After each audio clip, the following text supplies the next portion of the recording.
राजस्थान के एक छोटे से गांव में राघव नाम का आदमी रहता था।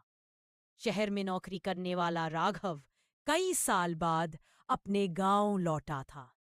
उसके माँ बाप गोपाल और सीता अब बूढ़े हो चुके थे। झुर्रियों भरे चेहरे पर बरसों का अनुभव और आंखों में बेटे के लिए गहरा स्नेह छिपा था। शहर की भाग दौड़ में राघव बदल चुका था। वह गांव को पिछड़ा और पुराने रीति रिवाजों में बंधा मानता था। गांव पहुंचते ही उसने देखा मिट्टी के घर, बैल की गाड़ी, कुएं का पानी और चौपाल पर बैठे लोग। उसे ये सब अजीब और बोझिल लग रहा था। उसकी माँ ने प्यार से कहा, बेटा ये वही घर है जहां तूने बचपन के दिन गुजारे थे। तेरे पिताजी ने अपने हाथों से इसे बनाया था।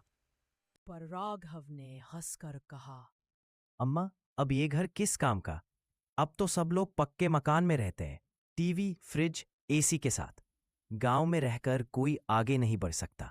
यह सुनकर उसके पिताजी गोपाल चुप हो गए, लेकिन उनके दिल में दर्द उतर गया। अगली सुबह गोपाल उसे खेतों की ओर ले गए।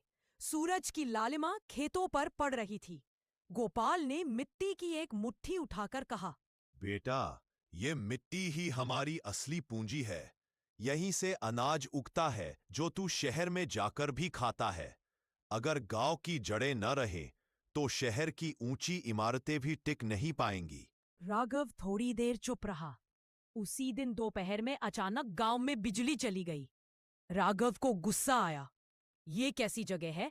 यहाँ तो ठीक से लाइट भी नहीं रहती। लेकिन उसकी माँ मुस्कुराकर बोली, बेटा, जब बिजली नहीं रहती तब हम चांदनी और दीपक के सहारे जीते हैं। कभी सुकून से देख, गांव की रात कितनी खूबसूरत होती है। रात को राघव छत पर लेटा और खुले आसमान में तारों की भीड़ देखी। शहर में उसने कभी इतने तारे नहीं देखे थे। उसके दिल में पहली बार गांव की शांति उतरने लगी।